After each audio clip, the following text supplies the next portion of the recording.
Bismillahirrahmanirrahim. Assalamualaikum warahmatullahi wabarakatuh. Alhamdulillahirabbil alamin. Alhamdulillah wassalatu wassalamu ala Rasulillah. Asyhadu an la ilaha illallah wahdahu la syarikalah. Wa asyhadu anna Muhammadan abduhu wa rasuluh. Allahumma sholli wa sallim ala Muhammad wa ala ali Muhammad. Jamaah sholat subuh bulan Ramadan yang diberkahi Allah, insya Allah. Marilah kita tidak bosan, tidak berhenti, tidak ada ruang kosong untuk selalu dan senantiasa memuji, bertasbih, bertakbir, bertahlil, membesarkan, mengesahkan Allah Subhanahu wa Ta'ala dalam setiap kesempatan. Jangan sampai waktu kita menjadi kosong, menjadi vakum dari kesempatan kita untuk taqarrub ilallah, mendekatkan diri kepada Allah. Di beberapa tempat, di beberapa keadaan, banyak saudara teman kita barangkali yang terlalu lama vakum dari taqarrub kepada Allah, bisa saja mengakibatkan iman kita terus menurun,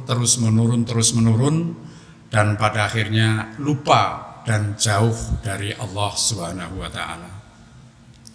Apabila kita sudah memilih, sudah meyakini, sudah mengambil satu keputusan menjadi muslim, menjadi muslimah, maka tidak ada kata lain kecuali kita hanya taat, tunduk, mengikuti aturan-aturan yang sudah ada di dalam agama kita ini.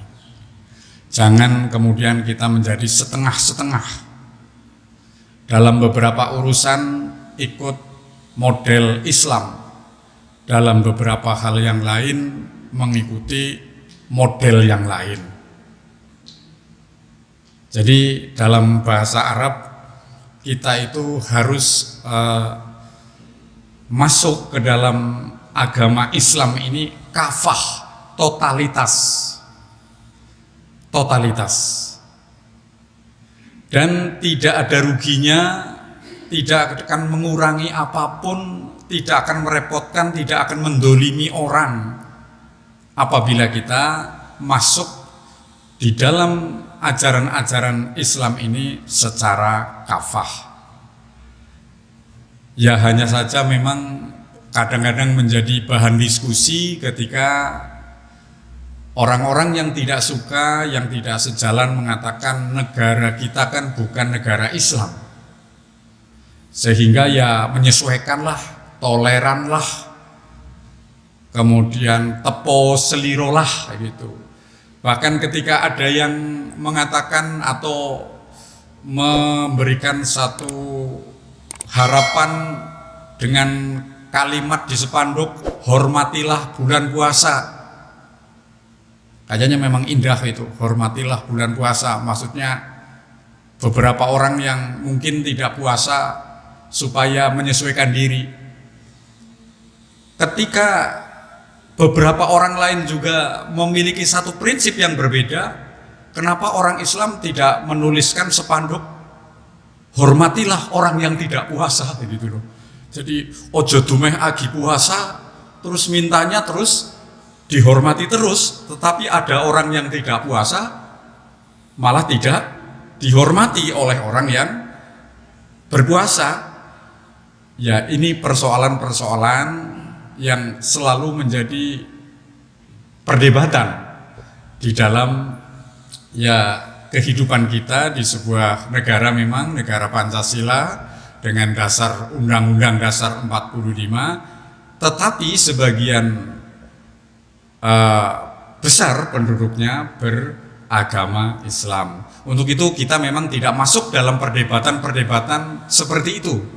Yang penting kita tidak akan melanggar aturan negara, tidak akan melanggar undang-undang dengan kita melaksanakan totalitas seluruh keyakinan kita, seluruh prinsip-prinsip kehidupan kita dengan menggunakan cara-cara yang islami. Bapak Ibu serta jamaah yang berbahagia, untuk mempelajari Al-Islam memang tidak sederhana sebenarnya, karena ilmu Islam ini cukup banyak. Kalau di pesantren sampai di tingkat madrasah, sanawiyah, aliyah, bahkan sampai al-jamiah atau perguruan tinggi membutuhkan waktu yang cukup panjang untuk menjadi seorang yang memiliki keilmuan yang cukup di dalam memahami ajaran-ajaran Islam. Sementara kita semuanya, masyarakat pada umumnya, mendapatkan materi-materi keislaman biasanya berdasarkan sumber-sumber dari ceramah, khotbah di masjid, atau taklim-taklim pendek di beberapa pengajian atau komunitas. Selebihnya mungkin kita membaca melalui media-media elektronik, apa itu YouTube, apa itu ceramah-ceramah yang sudah beberapa aplikasi dibuat oleh para ahli, sehingga kami ingin menyampaikan, sekalipun kita banyak ilmu dari berbagai sumber, dan tadi sumber ceramah, sumber tausiah, sumber taklim, sumber pengetahuan ada di HP lengkap ada.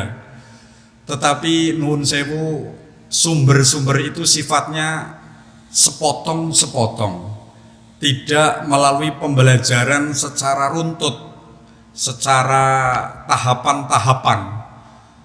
Karena tadi kalau yang bersifat konten, bahkan yang namanya ceramah yang penting lucu, yang penting menarik, yang penting berkesan, dan kemudian si pembuat konten mendapatkan subscribe yang secara finansial pada jumlah tertentu nanti akan menghasilkan rupiah.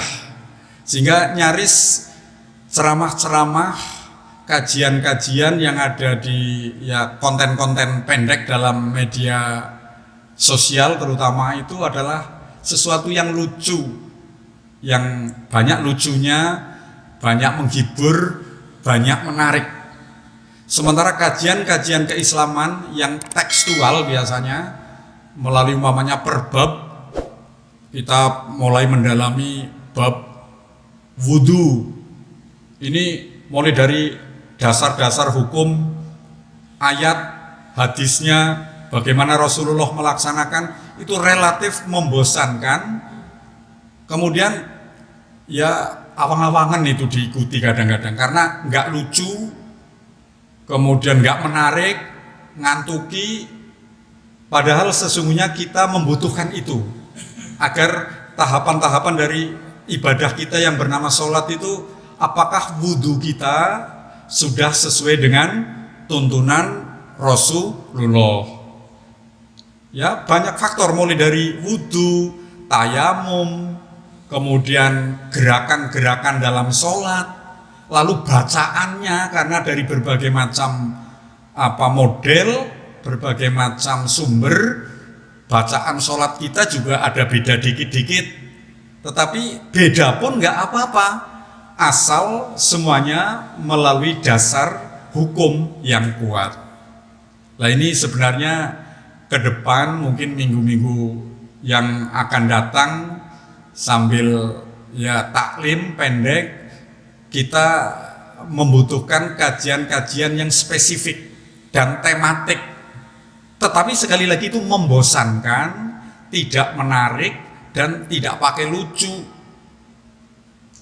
Nah, sementara selama ini di berbagai tempat, di berbagai masjid, apalagi tadi sumber-sumber yang ada di medsos itu rata-rata ceramah yang penting menarik, lucu, guyu, orang aripi, begitu berkesan.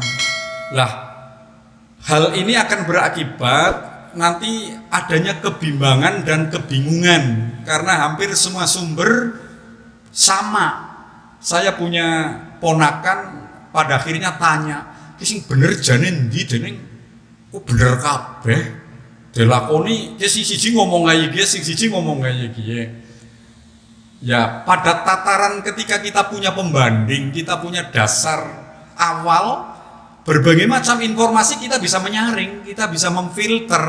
Tetapi kalau pendengar baru, ya, pembelajar baru, ini ketika berhadapan dengan sumber-sumber yang ada di medsos, ini akan membuat kita itu menjadi bingung. Ki sing bener jane sing endi, semacam itu.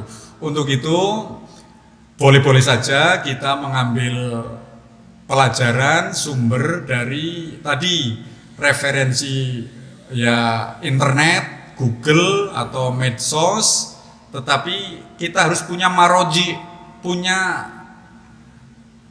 tempat kembali, maksudnya menanyakan kepada seseorang agar terpandu, tidak semakin jauh dari ajaran Islam yang sesungguhnya. Sekali lagi kami doakan bersama-sama, mudah-mudahan kita senantiasa diberikan kesehatan, diberikan kekuatan, kemudian diberikan keikhlasan untuk menunaikan rangkaian amaliyah Ramadan kita. Billahi taufiq wal hidayah. Assalamualaikum warahmatullahi wabarakatuh.